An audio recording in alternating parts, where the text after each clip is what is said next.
I'm delighted to be interviewing Shirley Brown, who is a graduate of the New Windsor School, and we are sitting in the newly renovated Old New Windsor School talking about the school history.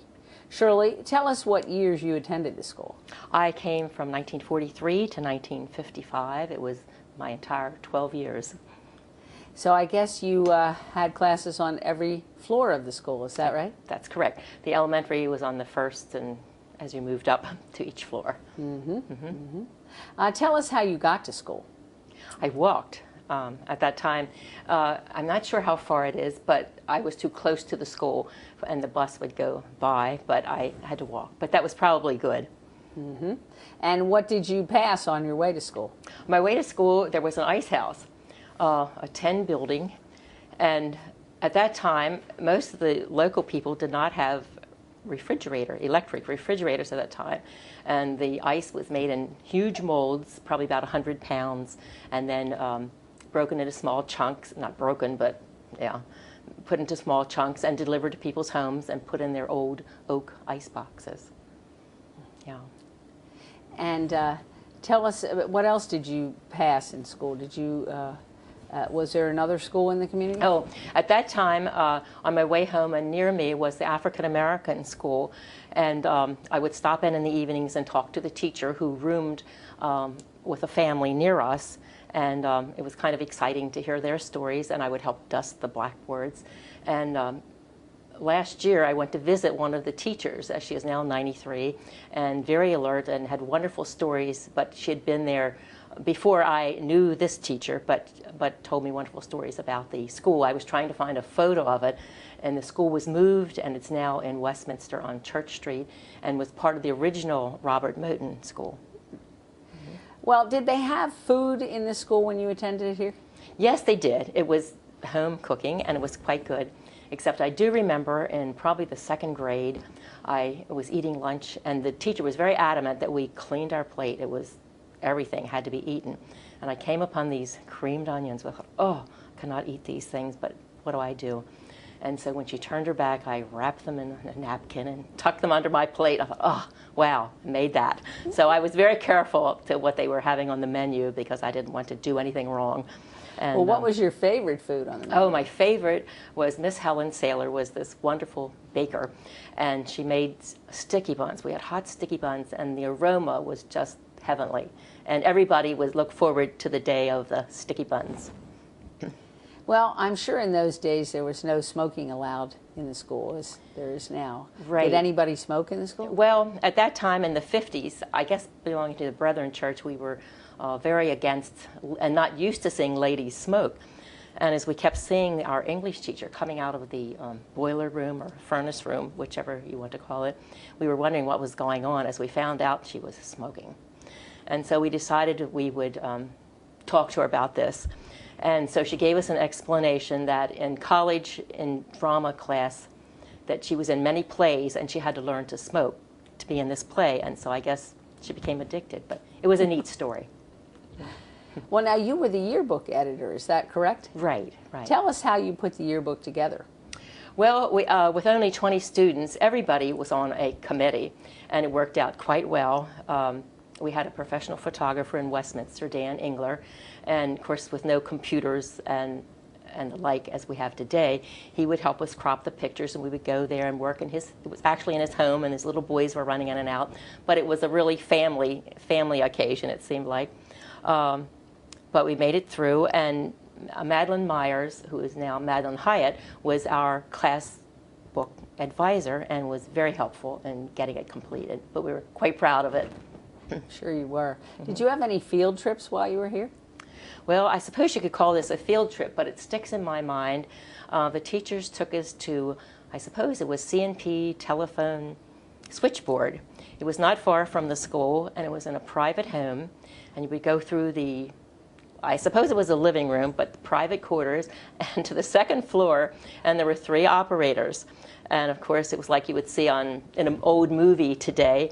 And as I realized, I didn't have a phone, but most of my friends who lived on farms had the big wooden boxes on the wall with the crank on the side, and you would get number please.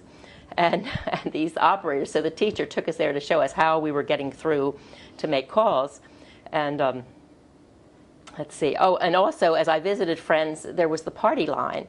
And it's my understanding you didn't have to go through the operator, but a few little jiggles, your neighbor would answer, and also other neighbors could listen in. They were like, I suppose this was cheaper, maybe, or maybe that's all they offered.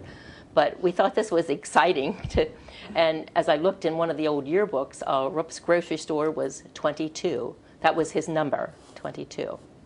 So that's my memories of our field trip. Well, then you had a field trip to New York, is that right? Yes, that was our senior year, and that was really, really exciting to be from downtown New Windsor to uptown Manhattan. I'm trying to think of all the places that we went to. I have stayed at the Taft Hotel. Oh, we stayed at the Taft Hotel. We went to Baltimore and went on the train, and nobody can remember how we got to Baltimore, whether it was private cars or a bus, but we made it to Baltimore for the train. And we stayed at the Taft Hotel and went to see the Broadway show, The 7-Year Itch, to Radio City Music Hall.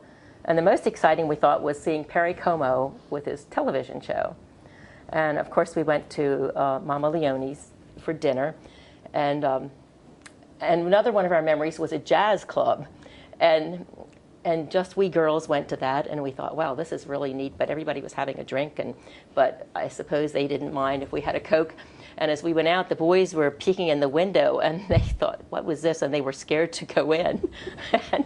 and another school went, but they got into a lot of trouble in the hotel and were rather rowdy. But, of course, New Windsor was quite good. Some of the kids went to a baseball game. And at that time, some visited a hospital. One of our basketball players had been in a severe accident, Hallett Bale, and was had paralyzed, and he was in a hospital, and so they went to visit, and so it was lots going on. And how many chaperones did you have? There was two. We had our principal, Gilbert Martin, and Edna Haynes, who was our music teacher. And also at that time, the principal's daughter, Mary, was going to Juilliard School of Music, and she met us up there. And I understand that the year before she had played in one of the musicals, or I'm assuming the orchestra pit band.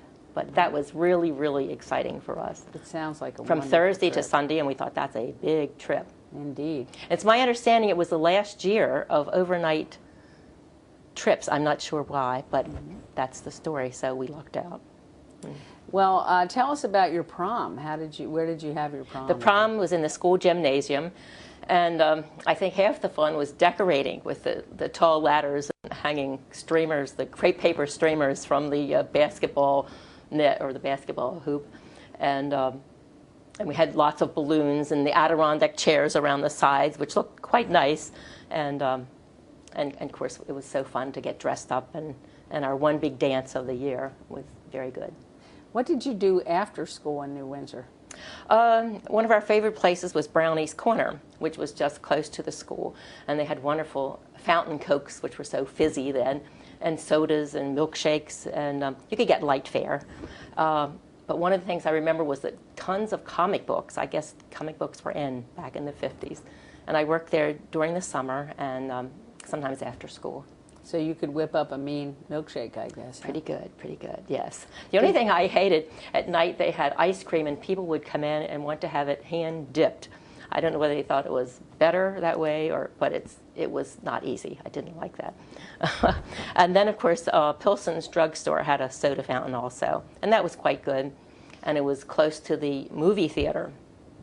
And that's something we did on Friday and Saturday nights, but it invariably broke down. We're not sure if it was the film, the projector, or the operator's fault. But the kids yelled and screamed for the operator to wake up. And the lady who took the tickets, Miss Benedict, would come down and try to quiet us till it got started again and we could see the end of the movie. The one movie I remember specifically was The Yearling, but others I don't remember. But it was a fun thing. Well, since we're now in new library headquarters, tell us about the library in the school. What was that like? The library was extremely small, probably half the size of a classroom, and not many books. The main thing was the huge dictionary. And I don't think we used it a lot because in our classroom we had encyclopedias and we had our regular books that we used in the class. And it wasn't like today's library, which I think the new media centers with all the high-tech and wonderful thousands of books and magazines. It was quite different. There was windows that you could see into the next classroom. Miss Benninghoff, who had math. Yeah, that's about all I can tell you. There were windows. Was she a pretty tough teacher? She was very tough, and I was scared to death of her. And the only thing, one day she came in with odd shoes, and I think it's the only time I ever laughed, and probably brown and black, and she said, look, she said, my closet is dark, and I just couldn't see what I was putting on this morning. But that's a memory, I don't know, but sticks in my mind. Well, these are wonderful memories of the school, Shirley. Is there anything else that you would like to tell us about the school? The one thing I was thinking as I looked through my yearbook was the custodian. There was only one custodian. And as I talked to some of my friends, who was later a principal, he said, well, there was a broom and a dustpan in each room, and one of the children would sweep the room each evening and then take the big waste can down to wherever and dump it. But they would clean, and I guess it kept kids from throwing papers on the floor, too, when you had to do the cleaning. But I can't imagine one custodian. Well, and now your daughter is a librarian in the Carroll County Public Schools. Yes, she is, and really enjoying it. Yeah, she had been at Key for 7 years, but now is moving, and she's in North Carroll for a while until the new school gets built. Very nice. Thank you so much, Shirley. I appreciate your coming in and sharing your wonderful memories with us. Oh, thank you so much. I enjoyed it.